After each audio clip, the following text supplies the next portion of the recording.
In the foggy mountains of Western Virginia, where time seems to have stopped in the years 1950, there is a city with the prophetic name of ODD. It is there, between dirt roads and huts forgotten by modernity, which lives the Whitaker family, protagonist of the most disturbing stories about consanguinity, already documented in the States United. Ray Whitaker can't speak. At 36, this man of a slim and look-lost communicates only through grunts and inaccurate gestures.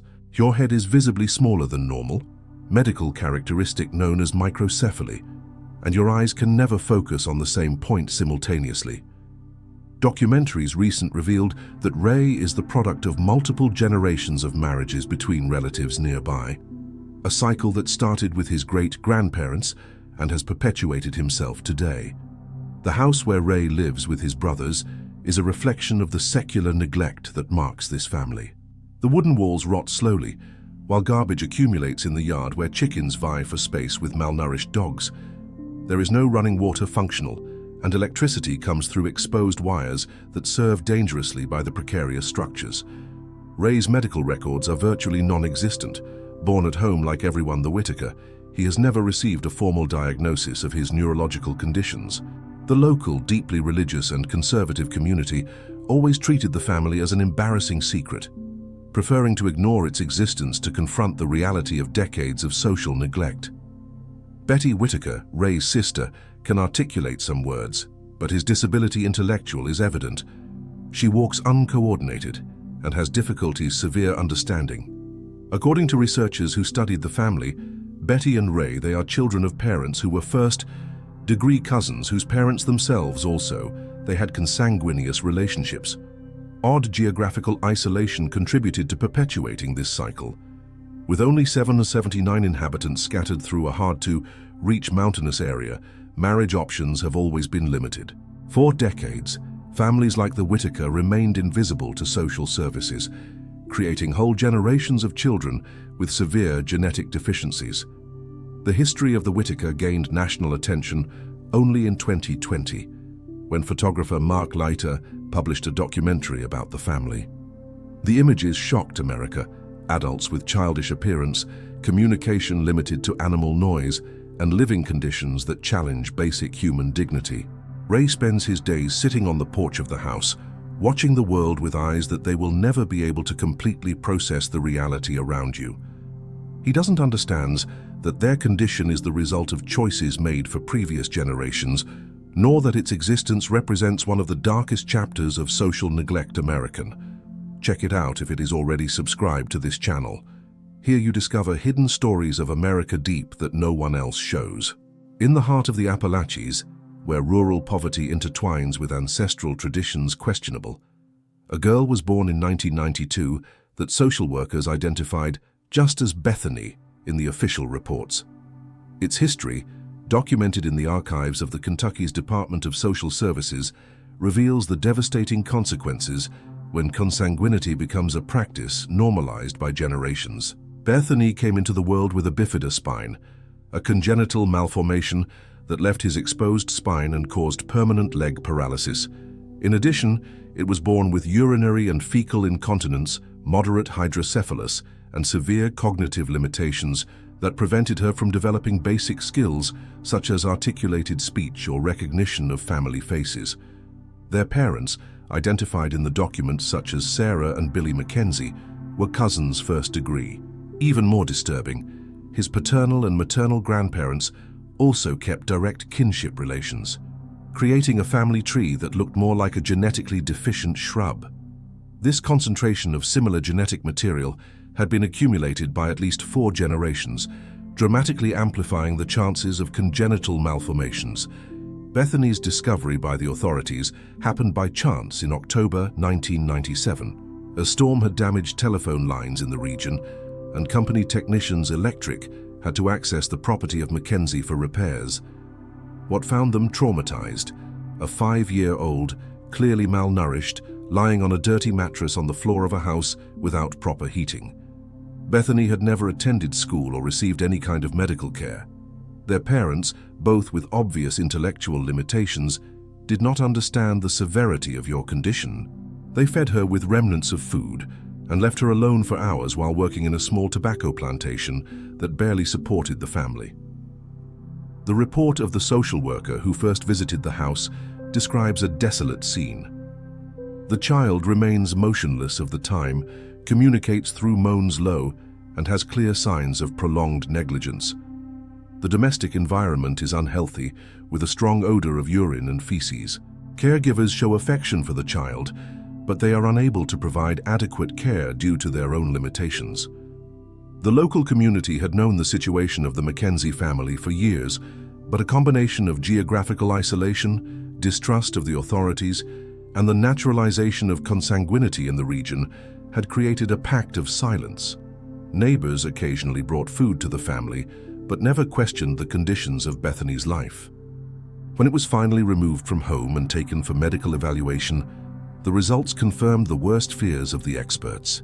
In addition to visible malformations, Bethany had partial hearing impairment, congenital heart problems, and a level of cognitive development equivalent to that of an 18-month child, although be 5 years old. Dr. Michael Harrison, a geneticist who examined Bethany at Louisville Children's Hospital, later stated, "This case represents one of the most extreme examples of endogamy I have already documenting. The chances of a child born with so many complications simultaneous in a family without a history of consanguinity would be practically zero."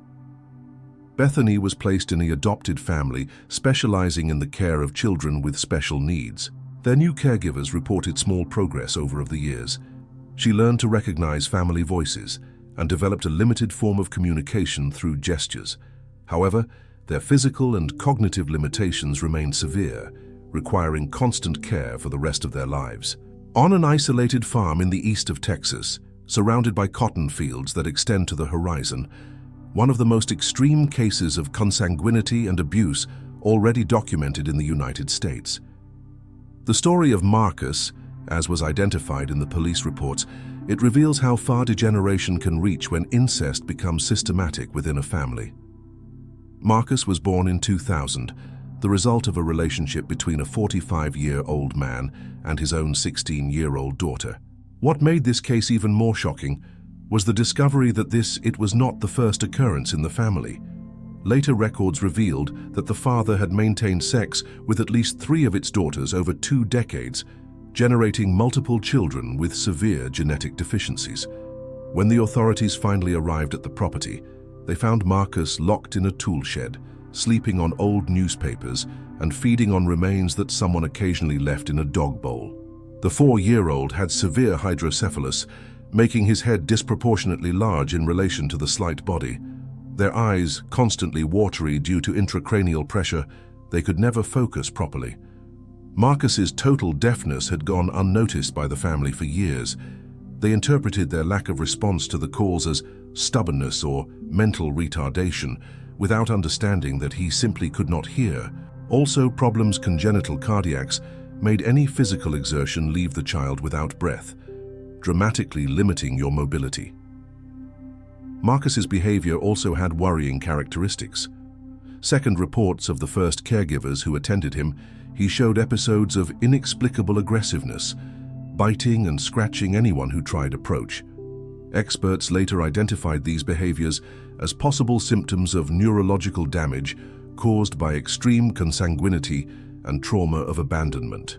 The discovery of the case happened through an anonymous report made by a rural worker that occasionally provided services on the property.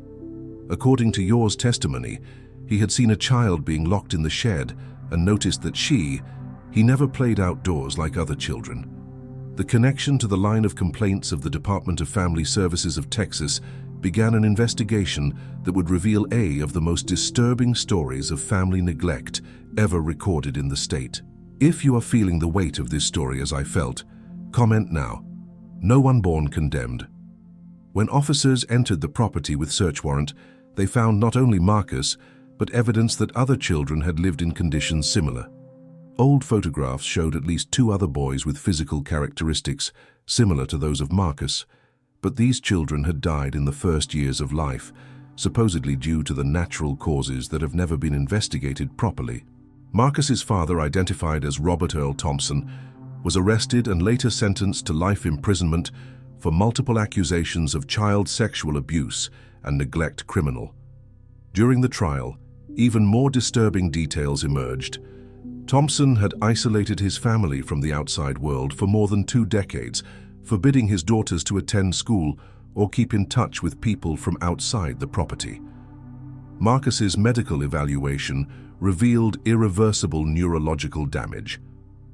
Beyond hydrocephalus and deafness, it had micrognathia, underdeveloped lower jaw, swallowing problems that required feeding through probe, and severe delay in the motor development. Their mental age was estimated at approximately 8 months, despite being 4 years old. The state of Texas took over the custody of Marcus, placing it in a specialized center in the care of children with complex medical needs.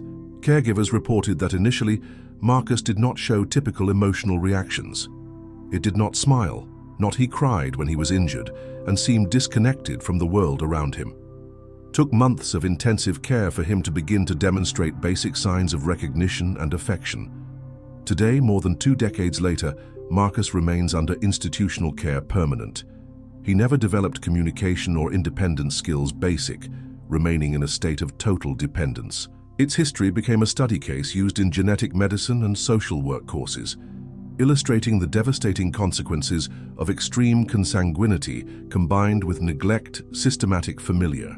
In the vast northern Dakota plains, where the wind cuts as a blade and the winter extends for endless months, there is a religious community that has been generations, maintains traditions that the outside world would consider archaic.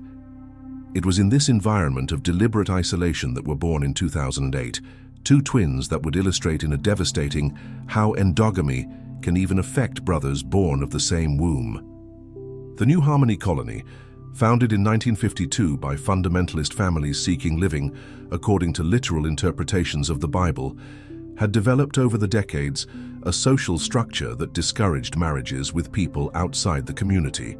With only 180 inhabitants distributed in 30 families, the marriage options were severely limited, resulting in decades of marriages between cousins and even between uncles and nieces.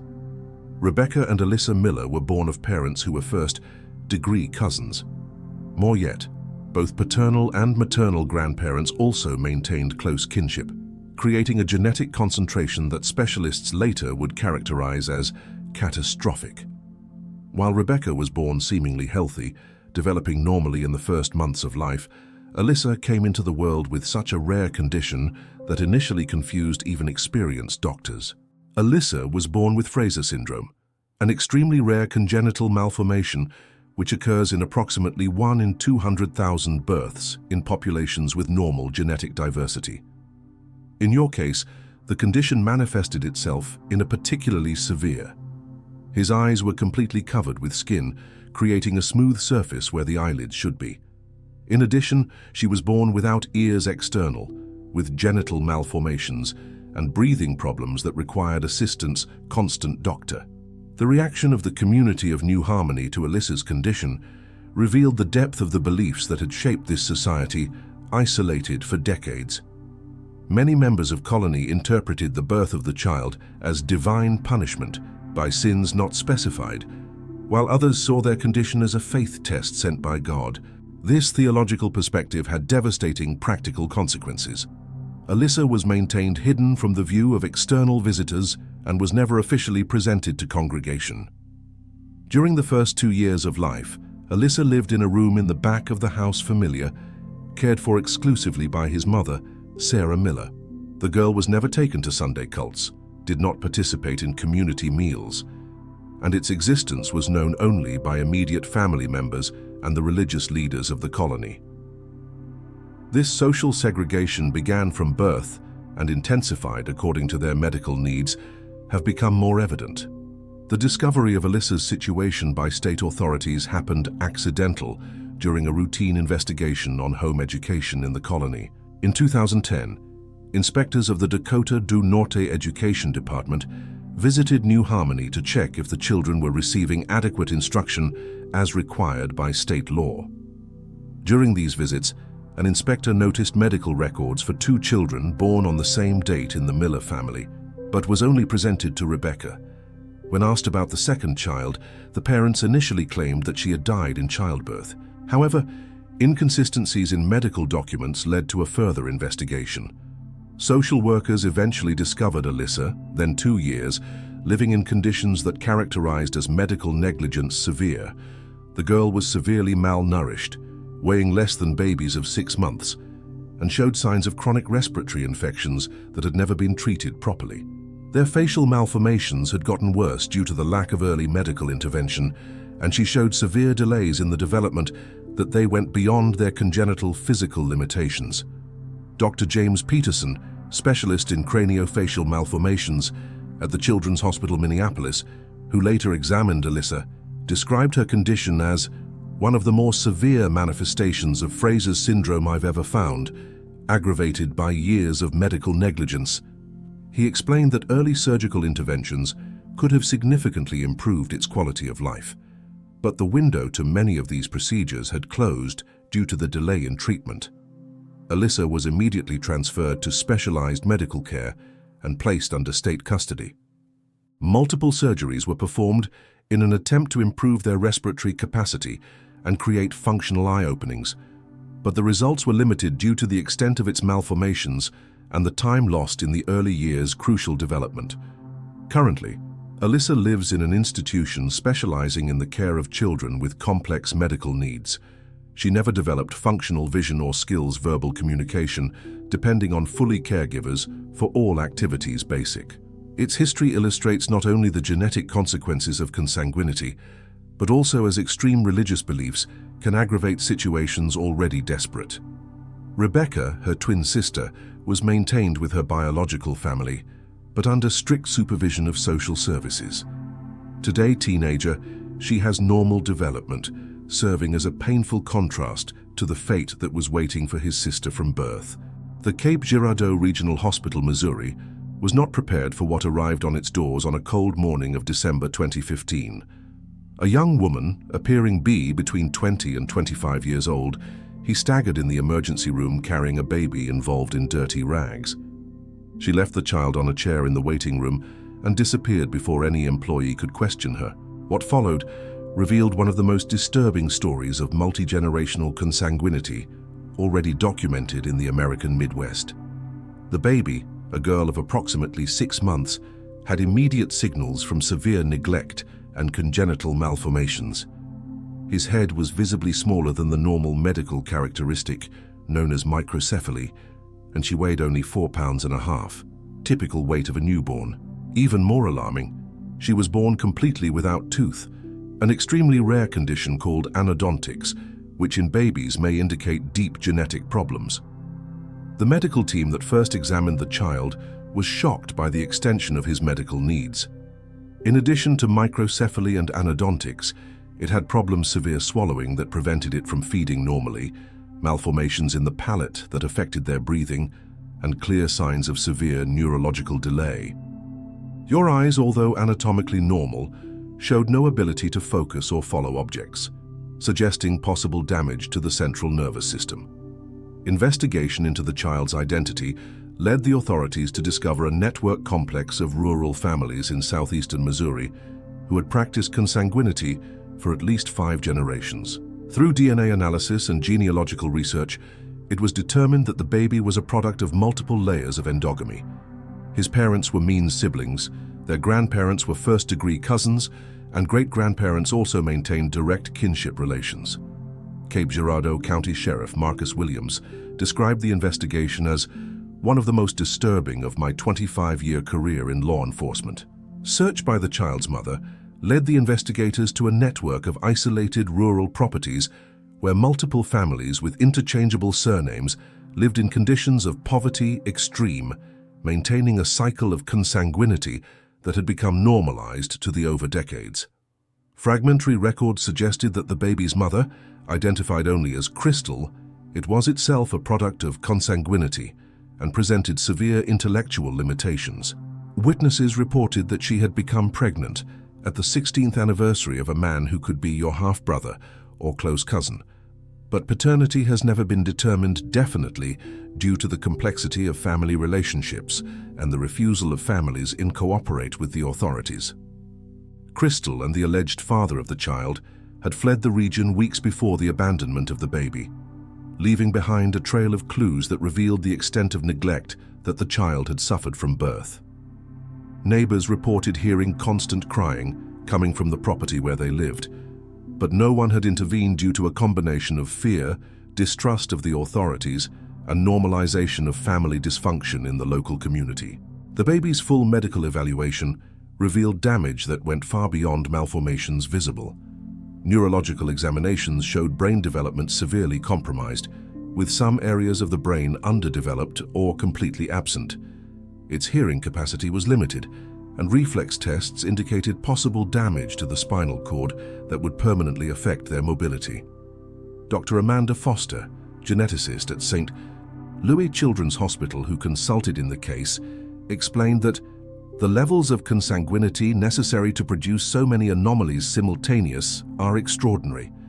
This child represents what happens when multiple generations of endogamy accumulate without any genetic diversity introduced in the familiar pool.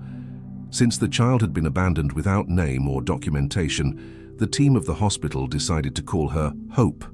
Hope in English. This name reflected not only the desire of caregivers that their condition could improve, but also the hope that its story could serve as a warning to prevent similar cases in the future. Hope remained in the hospital for 8 months, while the authorities tried to locate family members arranged and able to take care of her. During this period, she went through multiple surgeries to correct respiratory and food problems, but their prognosis remained reserved. Neurologists determined that she never would develop cognitive skills beyond the level of a baby of a few months. The state of Missouri took over Hope's permanent custody, putting it in a home specializing in the care of children with complex medical needs. Today, 9 years, and La remains in a state of total dependence, requiring food, through probe, respiratory assistance at night, and constant medical care. She never learned to sit without support, did not develop communication skills, and it has frequent seizures that require continuous medication. Hope's story has become a case studied in medical schools and social service across the country. Your case illustrates not only the genetic consequences devastators of prolonged consanguinity, but also as rural poverty, social isolation, and systemic neglect can create conditions where such tragedies are perpetuate for generations. Attempts to locate Crystal and the child's father continued for years, but they never were found. They are believed to have left Missouri, possibly driving to other isolated rural communities where they could continue to live on the fringes of society. The possibility that they have had other children in similar conditions remains a constant concern for local authorities. Hope's case also revealed significant gaps in the rural children's protection system. Many of the families involved in the consanguinity network had lived for decades without regular contact with social services, formal education, or preventive medical care. This social invisibility created an environment where harmful practices could continue without external intervention. Nurses and caregivers who work with Hope report that, despite their limitations severe, it occasionally demonstrates signs of consciousness that are deeply moving. It can recognize family voices and occasionally produce sounds that suggest attempts to communicate. These moments, though rare, remember all the involved that behind medical statistics, there is a real person whose potential. It was irreversibly limited by decisions made generations before its birth. Hope's story serves as a dark reminder that even in the 21st century, practices that most consider past relics continue to occur in isolated pockets of the rural America. Your case highlights the need for continuous surveillance, education community, and proactive intervention to protect vulnerable children who may be living in similar conditions in other parts of the country. Today, Hope is still being cared for with dedication by a medical team that treats her with dignity and respect, despite its limitations. Its history, although tragic, contributed for changes in children's protection policies in Missouri and served as a catalyst for greater awareness of the dangers of consanguinity in isolated communities. If you watched so far, it is because you liked this story. Leave a comment saying, "Me, I watched here," so I can meet you and know who really likes the stories here from the channel. Like this video to help give visibility to forgotten stories as these. And share who you think you need to know about these cases that America prefers to forget.